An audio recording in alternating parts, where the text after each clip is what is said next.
Highs நான் ஜெசோனா. இன்னைக்கு நம்ம எத பத்தி பார்க்க போறோம் அப்படின்னு பார்த்தீங்கன்னா, ஒரு மிகப்பெரிய விஷயத்த பத்தி தான் பார்க்க போறோம். என்ன அப்படின்னு பார்த்தீங்கன்னா, எடப்பாடி பழனிசாமி ஐயா அவங்க வந்து சமீபத்துல நடந்த ஒரு பேட்டியில, திமுக தான் எங்களுடைய ஒரே எதிர்ன்னு சொல்லியிருந்தாங்க. அது மட்டும் இல்லாம, ஒரு சில கருத்துக்களையும் சொல்லியிருந்தாங்க. இப்போ தமிழ்நாட்டை எடுத்துக்கிட்டோம் அப்படின்னு பார்த்தீங்கன்னா, நாம் தமிழர் கட்சி சீமான் அண்ணாவும் இருக்கிறாங்க. தாவேகா தலைவர் விஜய் அண்ணாவும் இருக்கிறாங்க. பாஜக தலைவர் அண்ணாமலை அண்ணாவும் இருக்கிறாங்க. ஆனா, இவங்க எல்லாமே என்னுடைய எதிரின்னு சொல்லாம, திமுகவ மட்டும் என்னுடைய எதிர்ன்னு சொல்றாங்க. இதுக்கு பின்னாடி ஒரு சூழ்ச்சி இருக்குது. அந்த சூழ்ச்சி கேட்டீங்கன்னா, கண்டிப்பா நீங்க ஷாக் ஆயிருவீங்க. அப்படிப்பட்ட ஒரு சூழ்ச்சி. திமுகவும், அதிமுகவும் எப்பவுமே எதிரியாவே இருக்கிறாங்க. இதெல்லாம் பத்தி தான் இந்த வீடியோல பார்க்க போறோம். இந்த வீடியோக்குள்ள போறதுக்கு முன்னாடி, இந்த வீடியோ பத்தின கருத்து ஏதாவது உங்களுக்கு இருந்துச்சுன்னா, கமெண்ட்ல தெரிவிங்க. ஏன்னா உங்களுடைய கமெண்ட்ட பார்த்து, நாங்க நெக்ஸ்ட் வீடியோ பெஸ்ட்டா எடுக்கிறதுக்கு யூஸ்ஃபுல்லா இருக்கும். முதல்ல எடப்பாடி பழனிசாமி ஐயா அவர்கள பேசினத பார்ப்போம். இது எப்போ நடந்துச்சு அப்படின்னு பார்த்தீங்கன்னா, தேனி மாவட்டத்துல ஒரு மீட்டிங்ல எடப்பாடி பழனிசாமி ஐயா அவங்க வந்து சொல்றாங்க. என்ன அப்படின்னு பார்த்தீங்கன்னா, திமுக தான் எங்களுடைய ஒரே எதிரி அப்படின்னு வந்து சொல்றாங்க. அது மட்டும் இல்லாம, வேற எந்த ஒரு கட்சியும் எதிரி இல்ல அப்படின்னு வந்து சொல்லியிருந்தாங்க.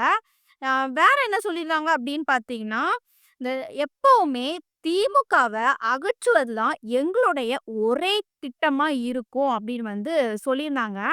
இத வந்து 2026 சட்டமன்ற தேர்தல்ல கண்டிப்பா நாங்க நிறைவேற்றுவோம் அப்படின்னும் சொல்லியிருந்தாங்க. இப்போ ஏன் அதிமுக திமுகவ எதிரின்னு சொல்றாங்க? ஒரு உதாரணத்துக்கு பார்த்தோம் அப்படின்னு பார்த்தீங்கன்னா, நாம் தமிழர் கட்சி சீமான் அண்ணா இருக்கிறாங்க. தமிழக வெற்றி கழக தலைவர் விஜய் அண்ணாவும் இருக்கிறாங்க. பாஜக தலைவர் அண்ணாமலை அண்ணாவும் இருக்கிறாங்க. ஆனா, இவங்க எல்லாமே எதிரின்னு சொல்லாம, எனக்கு ஒரே எதிரி திமுக மட்டும் தான் அப்படின்னு சொல்றாங்கன்னா, இதுக்கு பின்னாடி ஒரு சூழ்ச்சி இருக்குது. அதாவது, 2026 சட்டமன்ற தேர்தல் வருது. இப்போ மத்த கட்சிகள், அதாவது எந்தெந்த கட்சிகளும் எப்பனாலும் கூட்டணி வைக்கலாம். அது கூட்டணி வைக்கிறது எப்போ நமக்கு தெரிய வரும் அப்படின்னு பார்த்தீங்கன்னா, 2026 எலெக்ஷன் டைம்ல தான் தெரிய வரும். அப்போ இப்பமே நம்ம எடப்பாடி ஐயா அவர்கள் வந்து, நாங்க வந்து இவங்க கூட எதிரி, இவங்க கூட எதிரி அப்படின்னு சொன்னாங்கன்னா, கடைசியில யாரு கூடயுமே கூட்டணி வைக்க முடியாது. எப்பனாலும் எடப்பாடி ஐயா அவர்கள் வந்து பாஜக கூட கூட்டணி வைக்கலாம். அப்புறம் வந்து தமிழக வெற்றி கழக தலைவர் கூட கூட்டணி வைக்கலாம். இல்லன்னா நாம் தமிழர் கட்சி கூட கூட்டணி வைக்கலாம். இந்த மாதிரி எப்பனாலும் வைக்கலாம். ஆனா, எப்பவுமே நம்ம இந்த திமுக கூட கூட்டணி வைக்க மாட்டாங்க. ஏன்னா, ஒரே எதிரி அவங்க தான் சொல்லிட்டு நம்ம எல்லாத்துக்குமே தெரியும். ஸோ, இதனால தான் மத்த எந்த கட்சியையும் அவங்க வந்து என்னுடைய எதிரி இல்ல அப்படின்னு வந்து சொல்லியிருந்தாங்க. அது மட்டும் இல்லாம என்ன அப்படின்னு பார்த்தீங்கன்னா, அதிமுக அவங்க வந்து நம்ம 2026 எலெக்ஷன்ல வரக்கூடிய தேர்தல்ல ஒரடியா திமுகவ நீக்கணும் அப்படின்னு சொல்லிட்டு ஒரு குறிக்கோளா வந்து அவங்க வந்து செயல்பட்டுட்டு வராங்க. சரி, ஓகே. எதனால திமுகவும், அதிமுகவும் எதிரியாவே இருக்கிறாங்க? இதுக்கு பின்னாடி ஒண்ணு இருக்குது. அந்த விஷயத்த ஒரு நிமிஷத்துல பார்த்து முடிப்போமா? முதல்ல என்ன அப்படின்னு பார்த்தீங்கன்னா, திமுகவின் வேர்கள். அதாவது திமுக வந்து முதல்ல எந்த கட்சியா இருந்துச்சு அப்படின்னு பார்த்தீங்கன்னா, முதல்ல திராவிட இயக்கத்துல தான் இருந்துச்சு. சரியா? 1944ல சி.என். அண்ணாதுரை, பெரியார், ஈவே ராமசாமி தலைமையில இயங்கி திராவிட கழகத்தில் இருந்து வந்தாங்க. சரியா? முதல்ல வந்து இந்த கட்சி திராவிட கழகம் அப்படின்னு தான் இருந்துச்சு.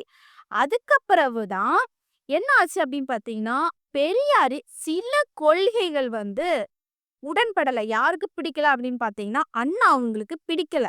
ஏன்னா 2 பேருமே அந்த டைம்ல திராவிடத்துல ஒரு பெரிய மெம்பர்ஷிப்பா தான் இருந்தாங்க.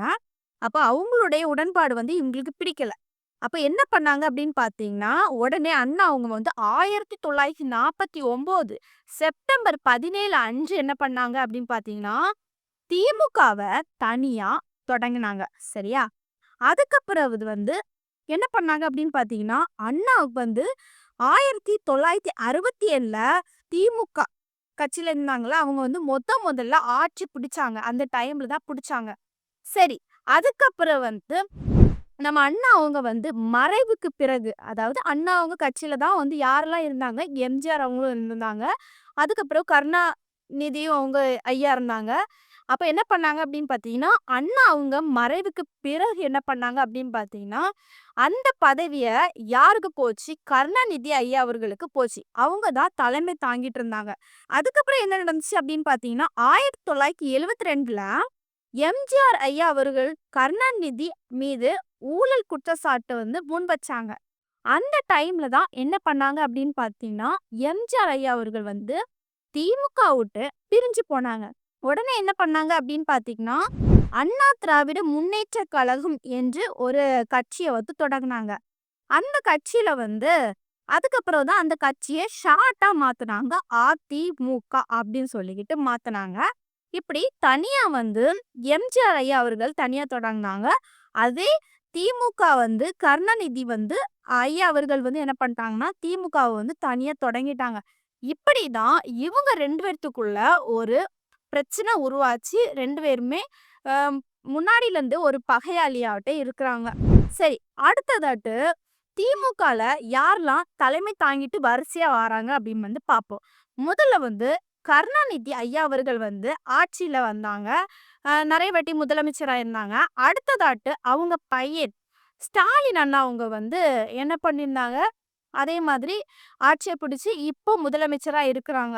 அதுக்கு அடுத்த ஜெனரேஷன் அப்படின்னு பார்க்கும்போது, இனி உதயநிதி ஸ்டாலின் அண்ணா அவங்க வந்து தான் இனி ஆட்சிய பிடிப்பாங்க. அந்த மாதிரி தான் ஸ்டெப் பை ஸ்டெப்பா போயிட்டு இருக்குது. அதுக்கு அடுத்ததாட்ட அப்படியே நம்ம அதிமுகவுக்கு வந்து பார்ப்போம்.